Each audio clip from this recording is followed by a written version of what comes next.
నీదెంత పోతుంది పెద్దమ్మ? మాది 2 ఎకరాలు. నీది 2 ఎకరాలు పోతుందా? ఇన్ని నాకు పెంచిన కూడా రాదు. నాకు పెంచిన కూడా రాదు. మరి ఉండొచ్చు. మరి 70 ఏళ్ళ నుంచి మరి ఇప్పుడు గుంజుకుర్రా? ఇప్పుడేనా? మాకు తెలియదా పెద్ద మనుషులు ఎన్నడు ఆ తాతలు నాడు తీసుకున్నారో. పింఛన్లు అందరికి ఇస్తున్నాం అని చెప్పేసి పెంచలేదా? ఇప్పుడు పింఛన్ల ముచ్చట కాదు కానీ భూముల ముచ్చట. ఇక నేను ఏమంటా, ఇప్పుడు ఒకవేళ బలవంతం గుంజుకుంటే ఏం చెప్తాం? ఏం చేస్తాం? వాళ్ళని ఏం చేస్తాం మేము? ఎట్లా గుంజుకుంటారు వాళ్ళు? చేతగానోళ్ళు ఎవరన్నా ఇస్తుండొచ్చు కానీ మేము మాత్రం ఇయ్యం. ఇంతమంది కానీ మేము ఇయ్యము. మేము ఎందుకు ఇస్తాం? భూమి 3 ఎకరాలు చెప్పిర్రా నీకు వచ్చి? ఇగో తింటూనే ఉన్నాం అందరం. మీరు అనుకుంటారు అంతే.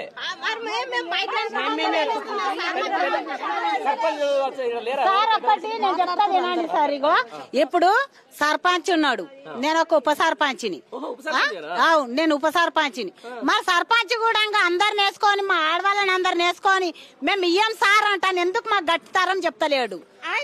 నేను నవ్వు నా ఎంట ఆడపిల్లలు ఉన్నారు కాబట్టి నేను మాట్లాడుతున్నా అందరి గురించి. ఇయ్యమంటే ఇయ్యం. ప్రజాప్రతినిధి అనేటోడే మనుషులతో ఉండాలి, బాధితులతో ఉండాలి. ఇంట్లో కూడా కూర్చున్నా కాదు. ఒక పెద్ద మనిషి అయినప్పుడు మొత్తం ఉండాలి.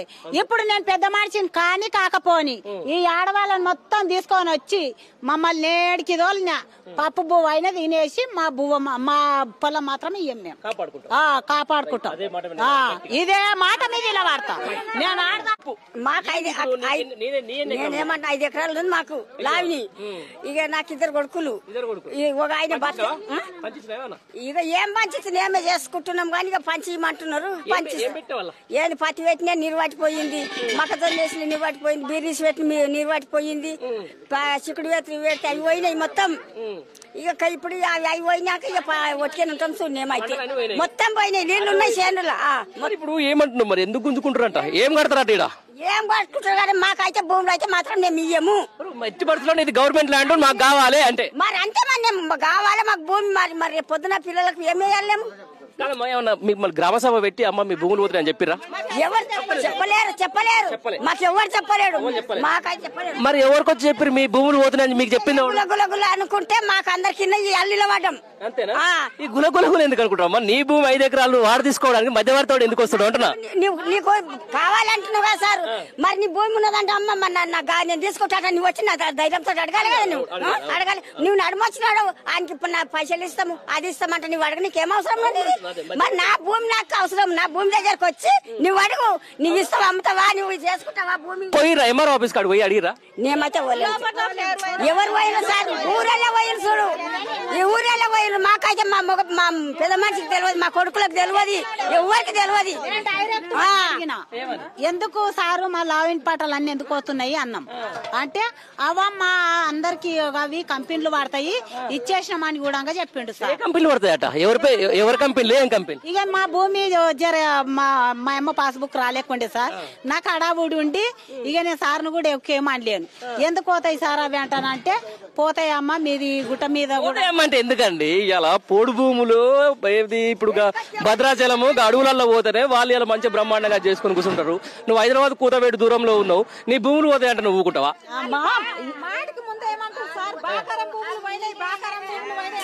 ఈడ 5 మంది 6 మంది ఉన్నారు సార్, తెచ్చుకుంటున్నారు, తింటున్నారు.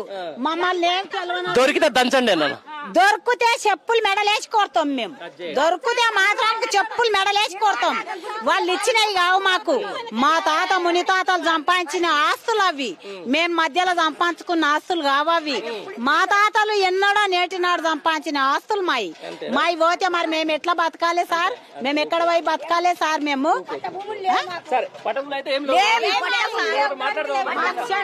లేదు. ఏందట ఇప్పుడు? ఎందుకు మీ భూములు ఎందుకు పోతున్నాయి?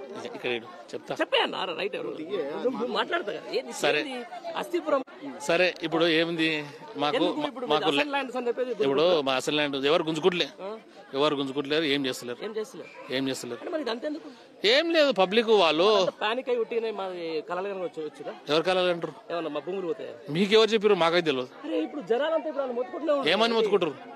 ల్యాండ్స్ పోతున్నాయంట అరే ఇప్పుడు ఏదో ఇప్పుడు అసైన్మెంట్ ల్యాండ్ ఉంది కాబట్టి అసైన్మెంట్ ల్యాండ్ ఉంది కాబట్టి వాళ్ళు గవర్నమెంట్ ప్రపోజల్ ప్రకారం వాళ్ళు ఏదో మనకు డెవలపింగ్ ఇస్తారు.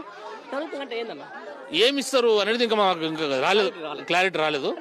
దాని మీద మేము మాట్లాడినాక చర్చిస్తాం. మాట్లాడిరా మరి అడిగిరా ఇంకా మాట్లాడలేము. ఇస్తాను అడిగురా మీరు ఇస్తాం, ఎందుకేమో అడిగున్నారు. దానికి ఇంకేం లేదు, ఇంకా దానికి మాట్లాడేది ఏముంటది. పచ్చని పంట పొలాలు ఏమున్నాయి, అన్ని బిల్లు ఉన్నాయి, అన్ని అదే ఉన్నాయి, బిల్లే ఉన్నాయి. ఇక కొన్ని పొలాలు కూడా ఉన్నాయి. కాకపోతే ఏంటంటే నష్టపరిహారం ఎంత అడుగుతారు ఒకవేళ ఇస్తే? అడుగుతాము మేము చెప్తాం. ఇప్పుడు ఎంత నడుస్తుంది అన్న ఇక్కడ రియల్ గవర్నమెంట్ ఆఫీసర్ ఇప్పుడు ఎంత నడుస్తుంది ఈడ 1.5 కోటి. గవర్నమెంట్ వాల్యూ ఎంత ఉంటుంది? Government value 10 lakh.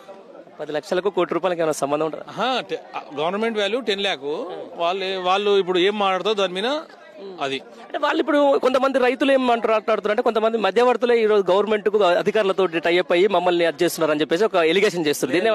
ఆ ఎలిగేషన్స్ అవి వాళ్ళు ఎందుకన్నారంటే వాళ్ళకి తెలియక మాట్లాడుతురా తెలిసి మాట్లాడుతురా. నేనైతే వాళ్ళ లేక ఇప్పుడు నేను మాట్లాడదలుచుకోలేను. ఎందుకంటే నాకు ఎవరి గురించి నాకు అవసరం కూడా లేదు. ఎందుకంటే ఈ భూమి వాళ్ళు ఇట్లా ఏదన్నా డెవలప్ అంటే ల్యాండ్ పోలింగ్ విషయంలో ల్యాండ్ పుల్లింగ్ 100% ల్యాండ్ పుల్లింగ్. దీని వెనకబట్టి గవర్నమెంట్ ఏం చేస్తుందనే దాని మీద మీకు క్లారిటీ ఉండాలి. ఒక గ్రామ సభ పెట్టాలి. గ్రామ సభ తర్వాత రైతులను అడగాలి. అడిగిన తర్వాత అసలు ఇది ఏం పెడుతున్నాం అని చెప్పేసి నీ డౌట్ చెప్పాలి. మేము ఇది పెడుతున్నాం అని చెప్పేసి అది చెప్పాలి. మామూలు యాజ్ పర్ గవర్నమెంట్ రూల్ ప్రకారం ఏమైతే తెలుసా, ఒక రైతు కాడికి ల్యాండ్ తీసుకొని రావాలంటే మేము ఇది పెడుతున్నాం అని చెప్పేసి స్పష్టంగా చెప్పి రావాలి. ఇది చెప్పకుండా రాకుండా ఏం పెడతామో తెలియకుండా ఆల్రెడీ మీరు భూములు గుంజుకుంటే ఎట్లా ఇప్పుడు వాళ్ళు వచ్చినాక మీరు ఒకసారి అయితే అదే ల్యాండ్ పోలింగ్ అవుతుందా ఇంకో వేది అవుతుందా? కెమికల్ ఫ్యాక్టరీ కోసం చేస్తారా? ఫ్యాక్టరీ ఫార్మసిటీ కోసం చేస్తారా? సిటీ కాదు, రియల్ ఎస్టేట్ కోసం చేస్తారా? ఇక్కడ పర్మిషన్ లేదు.